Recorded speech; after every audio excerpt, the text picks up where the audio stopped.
आजकाल बरेच जण डाएट करतात, पण डाएटमध्ये काय खावं हे बरेच जणांना माहीत नसतं, किंवा शुगर वाढते, शुगर वाढू नये त्यासाठी काय खावं हे बरेच जणांना माहीत नसतं. तर ज्यासाठी मी आज एकदम हेल्दी अशी रेसिपी घेऊन आलेली, भरपूर प्रोटीन्सयुक्त कॅल्शियमयुक्त अशी आणि कार्ब नसलेली ही रेसिपी आहे. तर आज आपण मस्त बनवतो आहे ब्रोकोली पालक पनीरचे थालीपीठ. खूप छान लागतात आणि खूप झटपट होतात. अगदी 5 ते 7 मिनिटात हे थालीपीठ होतं. तर तुम्ही सुद्धा नक्की करून बघा. तर नमस्कार, मी अनिता केदार रेसिपीज मराठीमध्ये तुमचं मनापासून स्वागत आहे. तर चला बघूया आपण आज ब्रोकोली पालकचं हेल्दी थालीपीठ. एकदम हेल्दी असं भरपूर प्रोटीन्स असलेलं ब्रोकोली आणि पालकचं थालीपीठ आज आपण बनवतोय. पण त्यात गव्हाचं पीठ किंवा तांदळाचं पीठ अजिबात वापरायचं नाही, म्हणजे आपल्याला कार्ब अजिबात शरीरात गेले नाही पाहिजे. तुमचं वजन कमी होण्यासाठी, शुगर कमी होण्यासाठी हे थालीपीठ खूप मस्त आहे. तर चला, त्यासाठी मी घेतलेली आहे ब्रोकोली. बाजारात मिळते ती बघा, 1 वाटीभर असे त्याचे फुलं मी काढून धुवून स्वच्छ घेतलेल्या अशी ब्रोकोली बाजारात मिळते. म्हणजे कोणी याला हिरव्या रंगाची फ्लॉवर बोलतो. याचं नाव ब्रोकोली आहे. भरपूर कॅल्शियम आहे.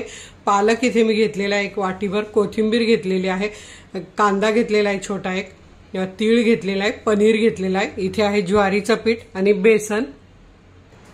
आता इथे मी कटरमध्ये ब्रोकोली घालून घेतली आहे आणि ती छान बारीक करून घेते आहे. आता इथे आपली ब्रोकोली बघा छान अशी बारीक झालेली आहे. अगदी तुम्ही मुलांना जरी दिलं तरी मुलांना पण कळणार नाही तुम्ही यात ब्रोकोली घातलेली आहे. आता यात आपलं हे सगळं साहित्य घालून घ्यायचंय. इथे पालक, कांदा, कोथिंबीर आणि इथे पनीर जे घेतलंय हे आपल्याला किसून घालायचं आहे.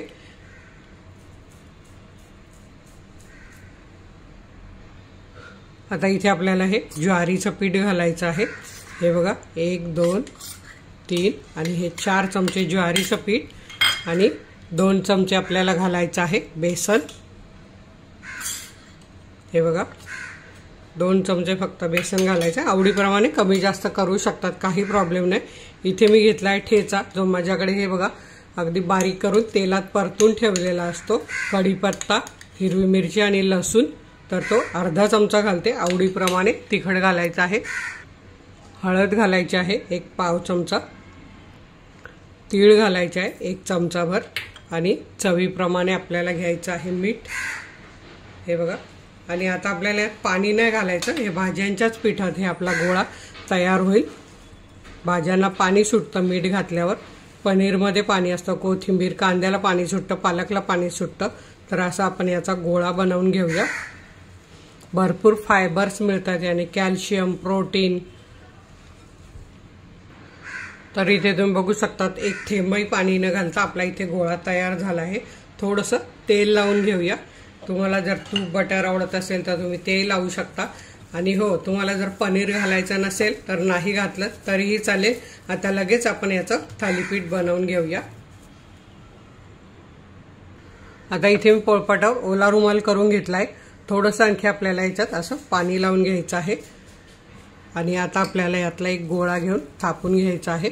नेहमीच आपलं नेहमी जी पद्धत वापरतो तशीच, पण यात खूप भरपूर भाज्या आहेत आणि खूप हेल्दी आहे. वजन कमी व्हायला मदत होते. आता हे आपण थापून घेऊया. थापताना आपण असं पाण्यात हात बुडवून थापलं तर हाताला असं चिकटत नाही आणि आपल्याला पाहिजे तसं छान पातळ थापता येतं. तर आता आपण जाऊया भाजायला. इथे बघा कसं पातळ थापून घेतलेलं आहे. आता याला असे होल पाडायचे, म्हणजे यात जर आपण तेल, तूप, बटर काही सोडलं तर हे छान भाजलं जातं. आता इकडे आपला तवा तापलेला आहे. लोखंडाचा तवा मी घेतलेला आहे, म्हणजे भरपूर आयर्न मिळतं. आता इथे मी तव्याला छान तेल लावून घेतलेलं आहे. आता आपल्याला हे थालीपीठचा रुमाल उचलून तव्यावर पलटी करायचं आहे. हे बघा असा हातावर उचलायचा आणि असा पलटी करायचा आणि असा अलगद रुमाल काढून घ्यायचा आहे. अगदी सोपी पद्धत आहे आणि छान आहे. आता हे मध्यम गॅसवर छान भाजून घ्यायचं आहे. आता इथे आपला वरून पण असं थालीपीठाला तेल सोडून घ्यायचं. हे बघा असं तेल प्रत्येक होलात सोडायचं. तेल किंवा तूप तुम्ही जे घ्याल ते. मी इथे तेल घेतलेलं आहे. आणि आता हे वरून सुकलं की आपल्याला पलटी करून घ्यायचं आहे. आता आपण हे पलटी करून बघूया. वरचं सगळं सुकलेलं आहे पीठ. हे बघा छान मस्त भाजलं गेलं. असंच खालच्या साईडने पण आपल्याला भाजून घ्यायचं आहे. तर इथे आपण बघूया खालच्या साईडने थालीपीठ आपलं भाजलं का. तर हे बघा किती भरपूर भाज्या घालून किती छान मस्त खरपूस असं थालीपीठ भाजलेलं आहे. आता हे आपण काढून घेऊया. तर तुम्ही सुद्धा वजन कमी करण्यासाठी किंवा शुगर कमी करण्यासाठी असं थालीपीठ बनवून खा. ज्या वेगवेगळ्या भाज्या रोज तुम्हाला टाकता येतील त्या पद्धतीने टाका, खा आणि तुमचे रिप्लाय नक्की मला जरूर कळवा. तर वेळात वेळ काढून व्हिडिओ बघितल्याबद्दल तुमचे मनापासून धन्यवाद. अशाच माझ्या छान छान रेसिपी बघा, बनवा, खा आणि हेल्दी राहा. धन्यवाद.